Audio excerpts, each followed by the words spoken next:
News Palnadu జిల్లా మెప్మా కార్యాలయంలో మహిళా ఉద్యోగిపై వేధింపుల ఆరోపణలు కలకలం రేపుతున్నాయి. జూనియర్ అసిస్టెంట్ రోసారావుపై ఐబీ ఉద్యోగి పద్మజ తీవ్ర ఆరోపణలు చేశారు. అధికారిక సమావేశాలకు హాజరైన తన జీతంలో కోత విధించారని, కారణం అడిగితే అవమానకరంగా మాట్లాడారని పద్మజ ఆరోపించారు.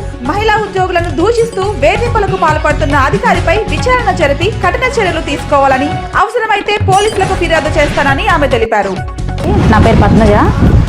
మెప్మా పల్నాడు జిల్లా ఆఫీస్లో ఐబీగా పనిచేస్తున్నాను. సత్తెనపల్లి సీఎంఎం, చిలుకలూరుపేట సీఎంఎంగా కూడా నేను పనిచేస్తున్నాను. ఇక్కడ ఆఫీస్లో రోసారావు అనే ఆయన జూనియర్ అసిస్టెంట్. ఇక్కడ స్టాఫ్ ఎవరూ లేరని ఆయనకి అడ్మినిస్ట్రేటివ్ ఆఫీసర్ ఇన్ఛార్జ్ ఇచ్చారండి మా పీడీ గారు. గత కొన్నాళ్ళుగా నేను ఇక్కడికి ట్రాన్స్ఫర్ అయ్యే సంవత్సరం అయింది. ఈ సంవత్సర కాలంగా ప్రతిరోజు ఇక్కడ ఆడవాళ్ళని వేధింపులు గురి చేస్తూనే ఉంటాడు. మేకప్ వేసుకొని వస్తారు, బాక్సులు తెచ్చుకొని తింటారు, పని పాట లేదు వాళ్ళకి, వస్తారు పోతారు, ఇదే పని అంటాడు. కుక్కలాగా వాక్కుంటున్నారు అంటాడు, నోటికి వచ్చినట్టు తిడతాడు. మా అందరివి జీతాలు కట్ చేస్తాడు. ఆయనకి డబ్బులు ఇస్తేనేమో బయోమెట్రిక్ అటెండెన్స్ ఏ టైంలో చేసినా అందరికీ ఫోన్ చేసి నీకు జీతం తగ్గింది, ఎందుకు తగ్గింది అని అడుగుతాడు. డబ్బులు ఇవ్వకపోతేనేమో జీతాలు అందరికీ కట్ చేసేసి పంపిస్తాడు. నేను ఈరోజు నాకు వారం రోజులు జీతం తగ్గింది, ఎందుకు తగ్గించి పంపించారు అని అడిగితే, ఎందుకు కుక్కలాగా వాగుతున్నావు నువ్వు, నీకు సమాధానం చెప్పాల్సిన అవసరం నాకు లేదు, నీ చేతనైన చోట చెప్పుకో అని చెడుతున్నాడు. ఇదైతే మాత్రం అసలు హర్షించదగ్గ విషయమే కాదండి. నేను 2 రోజులు హెడ్ ఆఫీస్కి మీటింగ్కి వెళ్ళాను, ట్రైనింగ్కి వెళ్ళాను. కనీసం పీడీ గారికి నేను చెప్పి పీడీ గారి పర్మిషన్తో మేము వెళ్ళాం. కనీసం జీతం తగ్గినప్పుడు పీడీ గారికి చెప్పాలి, అడగాలి. ఏమి అడగకుండా హెడ్ ఆఫీస్కి జీతం రికమెండ్ చేసి పంపించేశాడు. ఎందుకు తగ్గింది అని అడిగితే ఈరోజు నోటుకు వచ్చినట్టు నన్ను తిడుతున్నాడు.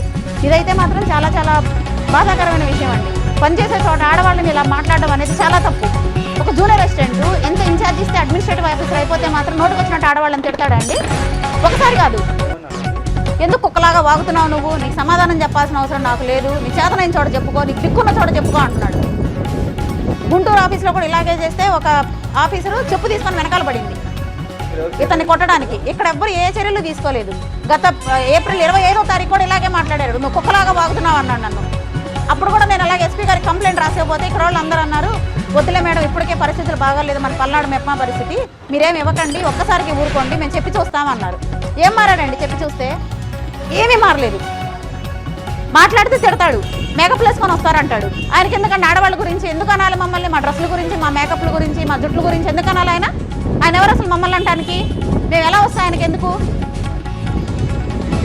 అటెండెన్స్ తగ్గింది, జీతం తగ్గించి పంపించాడని అడిగితే కుక్కలాగా వాగుతున్నారు అంటాడా? దిక్కున చోట చెప్పుకోవాలా?